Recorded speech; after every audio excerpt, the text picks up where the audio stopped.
ಎಲ್ಲರಿಗೂ ನಮಸ್ಕಾರ. ಕನ್ಯಾ ರಾಶಿಯವರಿಗೆ ಮಾತ್ರ 2025-2026 ದೊಡ್ಡ ಸುನಾಮಿ, ಭಯಂಕರ ರಾಜಯೋಗ ಕಂಡ ಕನಸೆಲ್ಲ ನನಸಾಗಲಿದೆ. ಹಾಗಾದರೆ ಹೊಸ ವರ್ಷದಲ್ಲಿ ಕನ್ಯಾ ರಾಶಿಯ ಜಾತಕದವರು ಶುಭ ಫಲಿತಾಂಶವನ್ನು ಪಡೆದುಕೊಳ್ತಾರಾ, ಇಲ್ಲವೇ ಅಡ್ಡಿ ಆತಂಕ ಎದುರಿಸುತ್ತಾರಾ? ಎಲ್ಲ ಪ್ರಶ್ನೆಗಳಿಗೂ ಸಂಪೂರ್ಣ ಮಾಹಿತಿಯನ್ನು ಈ ವಿಡಿಯೋದಲ್ಲಿ ನೋಡೋಣ ಬನ್ನಿ. ಅದಕ್ಕೂ ಮುನ್ನ ನೀವು ಕನ್ಯಾ ರಾಶಿಯವರಾಗಿದ್ದರೆ ಮತ್ತು ಜ್ಯೋತಿಷ್ಯ ಹಾಗೂ ದೇವರನ್ನು ನಂಬುವುದಾದರೆ ಈ ವಿಡಿಯೋಗೆ ಲೈಕ್ ಮಾಡಿ. ಹಾಗೆ ನೀವಿನ್ನೂ ನಮ್ಮ ಜ್ಯೋತಿಷ್ಯ ದರ್ಶನ ಚಾನಲ್ಗೆ ಸಬ್ಸ್ಕ್ರೈಬ್ ಆಗಿಲ್ಲ ಅಂದರೆ ಈಗಲೇ ಸಬ್ಸ್ಕ್ರೈಬ್ ಮಾಡಿ. ಹಾಗೆ ಪಕ್ಕದಲ್ಲಿ ಬರೋ ಬೆಲ್ ಐಕಾನನ್ನು ಕ್ಲಿಕ್ ಮಾಡಿ. ನಿಮ್ಮ ಸಕಲ ಸಮಸ್ಯೆಗಳಾದಂತಹ ಸತಿಪತಿ ಕಲಹ, ಪ್ರೀತಿಯಲ್ಲಿ ಮೋಸ, ಭೂಮಿ ವಿಚಾರ, ಕೋರ್ಟ್ ಕೇಸ್, ವ್ಯಾಪಾರ, ಹಣಕಾಸಿನ ತೊಂದರೆ, ಸಾಲಬಾಧೆ, ಸ್ತ್ರೀಯರು, ಗುಪ್ತ ಸಮಸ್ಯೆ, ಹೀಗೆ ಹಲವಾರು ಸಮಸ್ಯೆಗಳಿಗೆ ಶಾಶ್ವತ ಪರಿಹಾರ ಮಾಡಿಕೊಡುತ್ತಾರೆ. ಡಿಸ್ಪ್ಲೇ ಮೇಲೆ ಕಾಣುವ ಗುರೂಜಿ ನಂಬರ್ಗೆ ಒಮ್ಮೆ ಕರೆ ಮಾಡಿ.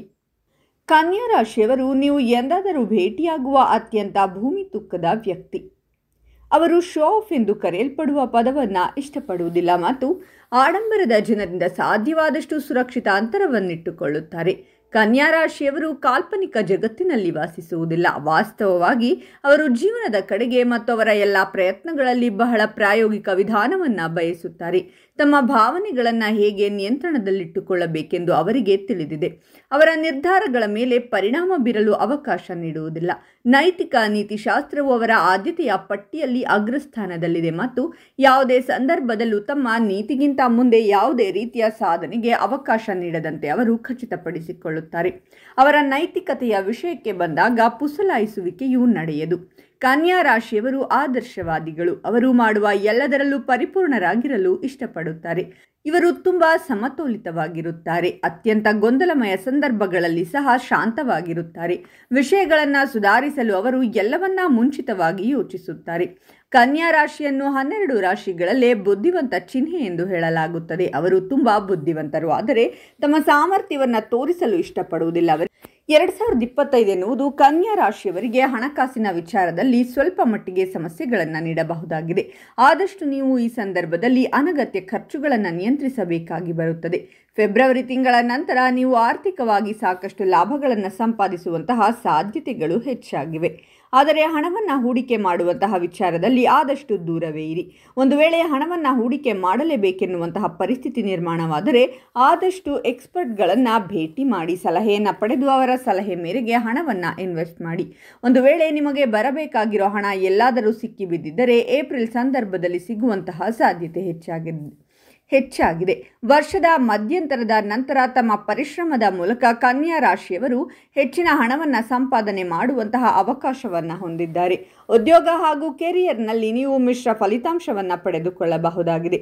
ಜನವರಿ, ಮಾರ್ಚ್ ಹಾಗೂ ಮೇ ತಿಂಗಳು ಉದ್ಯೋಗಸ್ಥರಿಗೆ ಸಾಕಷ್ಟು ಉತ್ತಮ ಫಲಿತಾಂಶವನ್ನು ನೀಡುವಂತಹ ತಿಂಗಳಾಗಿವೆ.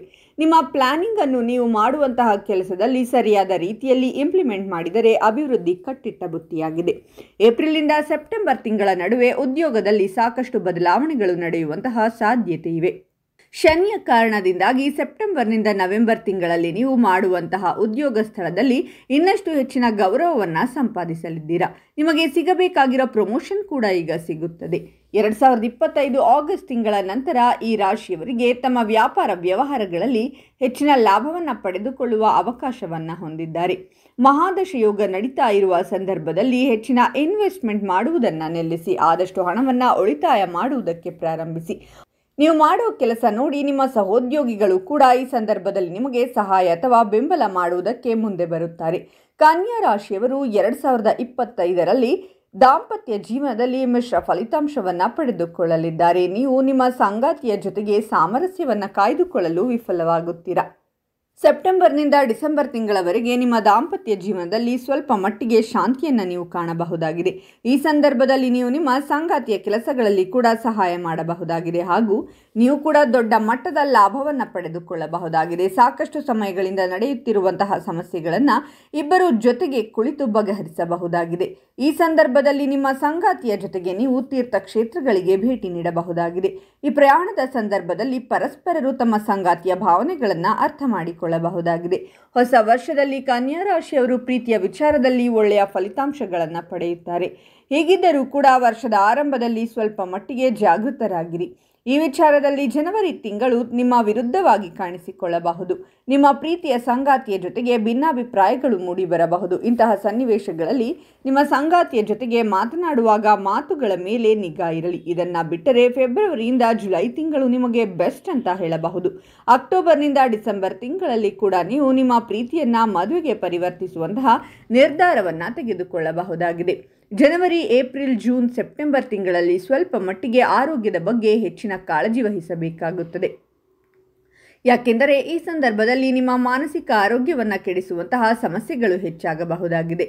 ಆದಷ್ಟು ನಿಮ್ಮ ಆರೋಗ್ಯದ ಬಗ್ಗೆ ಕಾಳಜಿ ವಹಿಸಿ ಹಾಗೂ ಒಳ್ಳೆಯ ರೀತಿಯ ಆಹಾರವನ್ನು ಸೇವಿಸಿ. 2025ರಲ್ಲಿ ಶೈಕ್ಷಣಿಕ ಕ್ಷೇತ್ರದಲ್ಲಿ ಉತ್ತಮ ಫಲಿತಾಂಶವನ್ನು ನೀವು ಪಡೆದುಕೊಳ್ಳಬಹುದಾಗಿದ್ದು, ಆರಂಭದಲ್ಲಿ ಮಾತ್ರ ನೀವು ಸ್ವಲ್ಪ ಮಟ್ಟಿಗೆ ಹೆಚ್ಚಾಗಿ ಕಷ್ಟಪಟ್ಟು ಓದಬೇಕಾಗಿರುತ್ತದೆ. ಪರೀಕ್ಷೆಗೆ ತಯಾರಿ ಮಾಡಿಕೊಳ್ಳುತ್ತಿರುವಂತಹ ವಿದ್ಯಾರ್ಥಿಗಳು ಫೆಬ್ರವರಿಯಲ್ಲಿ ಉತ್ತಮ ಫಲಿತಾಂಶವನ್ನು ಪಡೆಯಲಿದ್ದಾರೆ. ಆದರೆ ಈ ಸಂದರ್ಭದಲ್ಲಿ ಪರೀಕ್ಷೆಯ ಮೇಲೆ ಫೋಕಸ್ ಆಗಿರಬೇಕಾಗಿರುತ್ತದೆ. ಈ ಸಂದರ್ಭದಲ್ಲಿ ನಿಮ್ಮ ಟೀಚರ್ ಅಥವಾ ಮನೆಯ ಹಿರಿಯವರಿಂದ ಸಹಾಯವನ್ನು ಕೂಡ ಪಡೆದುಕೊಳ್ಳಬಹುದಾಗಿದೆ. ವಿಶೇಷವಾಗಿ ಉನ್ನತ ಶಿಕ್ಷಣವನ್ನು ಪಡೆದುಕೊಳ್ಳುವಂತಹ ವಿದ್ಯಾರ್ಥಿಗಳಿಗೆ ಆಗಸ್ಟ್ ಹಾಗೂ ಅಕ್ಟೋಬರ್ ತಿಂಗಳು ಸಾಕಷ್ಟು ಸಹಾಯಕವಾಗಲಿದೆ. ಸೆಪ್ಟೆಂಬರ್ ತಿಂಗಳ ಅಂತ್ಯದಲ್ಲಿ ವಿದೇಶಕ್ಕೆ ಹೋಗಿ ಉನ್ನತ ಶಿಕ್ಷಣವನ್ನು ಪಡೆದುಕೊಳ್ಳಬೇಕೆನ್ನುವಂತಹ ವಿದ್ಯಾರ್ಥಿಗಳಿಗೆ ಬೆಸ್ಟ್ ಸಮಯವಾಗಿದೆ.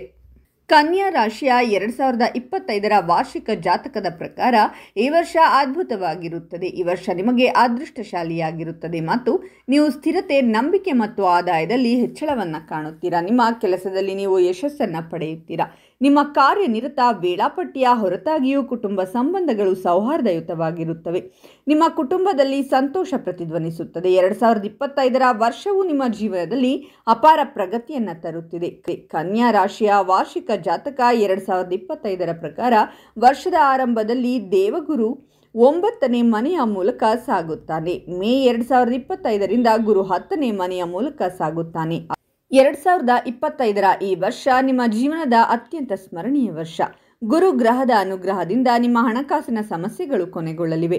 ಆರಂಭಿಕ ವರ್ಷದಲ್ಲಿ ನೀವು ಫೈನಾನ್ಷಿಯಲ್ ಸ್ಥಿತಿಗತಿಯಲ್ಲಿ ಉತ್ತಮ ಪ್ರಗತಿಯನ್ನು ಸಾಧಿಸಬಹುದಾಗಿದೆ. ಆದರೆ ಹೆಚ್ಚಾದ ಖರ್ಚುಗಳಿಂದ ನೀವು ಸಂಕಷ್ಟಕ್ಕೆ ಕೂಡ ಸಿಲುಕಬಹುದಾಗಿದ್ದು, ಅನಗತ್ಯ ಖರ್ಚುಗಳನ್ನು ಕಂಟ್ರೋಲ್ ಮಾಡಿ. ಕೆಲವೊಂದು ತಿಂಗಳನ್ನು ಹೊರತುಪಡಿಸಿದರೆ ನೀವು ಶೈಕ್ಷಣಿಕ ಕ್ಷೇತ್ರದಲ್ಲಿ ಅತ್ಯುತ್ತಮವಾಗಿರುವಂತಹ ಫಲಿತಾಂಶವನ್ನು ಪಡೆದುಕೊಳ್ಳಬಹುದಾಗಿದೆ. ನಿಮ್ಮ ಕೌಟುಂಬಿಕ ಜೀವನ ಕೂಡ ಅತ್ಯಂತ ನಾರ್ಮಲ್ ಆಗಿರಲಿದ್ದು, ಹೆಚ್ಚಿನ ಸಮಸ್ಯೆಗಳನ್ನು ನೀವು ಅನುಭವಿಸುವುದಿಲ್ಲ. ಹಾಗಾದರೆ ನೋಡಿದ್ರಲ್ಲ ಸ್ನೇಹಿತರೆ, ನಿಮಗೂ ಕೂಡ ಈ ಮಾಹಿತಿ ನಿಜ ಅನಿಸಿದರೆ ಮತ್ತು ಇಷ್ಟವಾಗಿದ್ದರೆ ವಿಡಿಯೋಗೆ ಲೈಕ್ ಮಾಡಿ, ಕಾಮೆಂಟ್ ಮಾಡಿ ಮತ್ತು ತಪ್ಪದೇ ನಮ್ಮ ಚಾನಲನ್ನು ಸಬ್ಸ್ಕ್ರೈಬ್ ಮಾಡಿ.